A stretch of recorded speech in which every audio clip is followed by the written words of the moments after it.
Hi అండి. ఇదిగోండి, నేను పూలు తీసుకున్నానండి, మల్లెపూలు.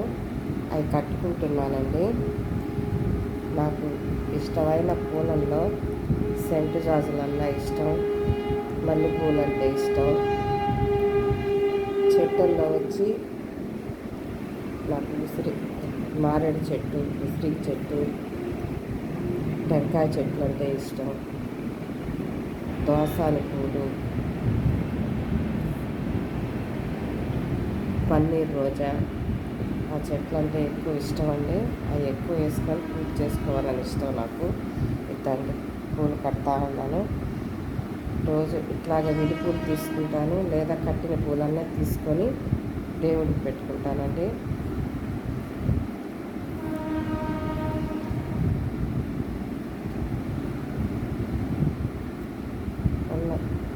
దేవుడి పూలు తీసుకొని దేవుడి పట్టాలకు అన్నిటికీ పెట్టుకుంటాను. ఎక్కువ పండగలు అయితే ఎక్కువ పూలు తీసుకుంటానండి. నాకు అది అలవాటు అండి, పూలు తీసుకొని భగవంతుడి పూజ చేయడం. దాన్ని చక్కగా కడతా ఉన్నానండి. పూలను దాన్ని కట్టానండి.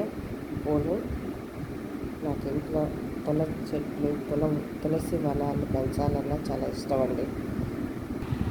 ఇదండి, పూలు కట్టుకున్నానండి. విడి పూలు తీసుకుంటాను, అది చిక్కగా కట్టుకున్నానండి. నాకు తులసి చెట్లు వేసి వనంలాగా పెంచాలంటే ఇష్టం అండి. నేను మొదటి నుంచి నాకు గోవుల్ని పెంచాలన్నా, ఇట్లా చెట్లు పెంచాలన్నా చాలా ఇష్టం అండి నాకు.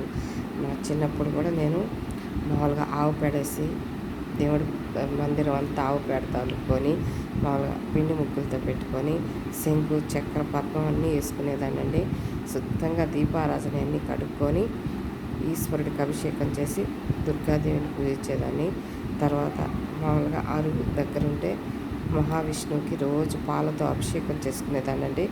మాకు ఆవులు ఉంటే ఆవులకి నేనే పాలు తీసుకొని అభిషేకం చేసుకొని ఆమె స్కూల్కి వెళ్ళేదానండి.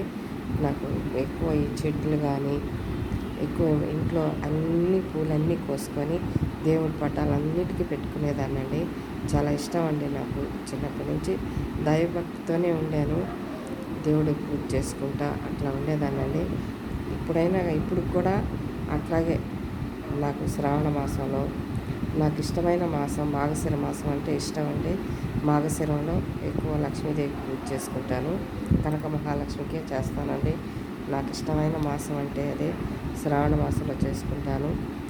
నేను మాఘమాసంలో, కార్తీక మాసంలో, మాఘమాసంలో ఈశ్వరుడికి పూజ చేసుకుంటానండి. శ్రావణ మాసంలో లక్ష్మీదేవి పూజ చేస్తాను.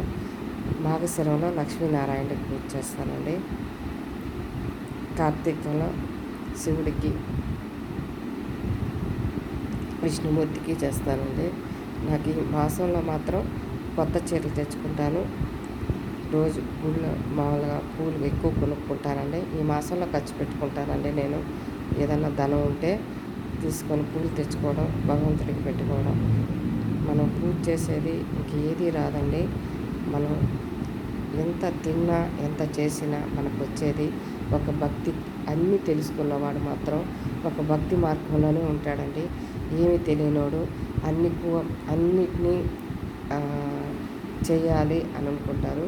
అన్నీ తెలిసినవాడు అన్నీ వాళ్ళకి తెలిసి కూడా భగవంతుడికి మనం సేవ చేస్తే ఆ భగవంతుడు లాస్ట్లో మనకి ఇచ్చేది భగవంతుడు ఇస్తాడండి. ఏదైనా ఇవ్వాల్సింది. అంతేకాని ఒకరు మీకు ఉందా లేదా అని నవ్వుకున్నా కానీ నేను అవన్నీ లెక్క చేయనండి. నాకు ఇల్లు లేకపోయినా, ఏది లేకపోయినా గమ్ముగా నవ్వుతానే కానీ అది ఉందా, ఇది ఉందా, కారు ఉందా, ఇది ఉందా అని మాత్రం అనుకోనండి. నేను ఏదైనా కానీ దేంట్లో అయినా నడిచిపోవాలంటే నడిచిపోతాను. నేను దేంట్లో పోవాలనుకుంటే దాంట్లో నాకు ఇష్టం ఉంటే పోతానండి. నేను ఎప్పుడు డబ్బుకి ఆశించే మనిషిని మాత్రం కాదండి. ఏ రోజు కూడా నాకు కావాలి, ఆశించాలి, ఆ డబ్బు ఇతరుల దగ్గర తీసుకోవాలనే ఆలోచన నాకు ఉండదండి. నా వరకు తక్కువ ఉందంటే నిద్రలేస్తాను, శుద్ధంగా నేనే ఇల్లు చిమ్ముకుంటాను, గిన్నెలన్నీ తోముకుంటాను. నీట్గా తోముకొని దేవుడి దగ్గర కూడా పోయేసి శుద్ధంగా చిమ్ముకొని దేవుడికి అన్ని పటాలకి పూలు పెట్టుకుంటాను. శుద్ధంగా ముక్కులు వేసుకొని మంచి ఏమన్నా కడ్డీ ప్యాకెట్లు ఏమన్నా ఉంటే తెచ్చుకొని దేవుడికి ప్రతిరోజు పూజ చేసుకుంటానండి. అది నాకు ఇష్టం అండి. చిన్నప్పటి నుంచి మా నాన్న కూడా నన్ను ఏమనేవాడు కాదు. నన్ను గారాబంగా పెంచుకున్నాడండి ఆయన. నేను ఎంత ఖర్చు పెట్టినా నాకు ఇచ్చేవాడు. నేనేం చేసుకున్నా ఏది అడిగినా కానీ కాదనేవాడు ఎప్పుడు లేదండి. నాకు ఇప్పుడన్నా గుర్తుకొస్తే మా నాన్న గుర్తుకొస్తే ఏడ్చుకుంటానండి. ఎప్పుడు నాకు ధనంలో ఎప్పుడు ఏ లోటుపాట్లు చేయలేదు. నేను కోరుకున్నవన్నీ తెచ్చిచ్చేవాడు. నేను ఏది అడిగినా ఇచ్చేవాడు. నాకు ఇది కావాలంటే తక్షణమే అక్కడ పెట్టేవాడండి. అంత ఇష్టము. నాకు అదే అలవాటు ఇప్పుడు కూడా వచ్చింది. ఇప్పుడు కూడా భక్తి మార్గంలోనే ఉంటాను. నచ్చితే లైక్ చేయండి, షేర్ చేయండి.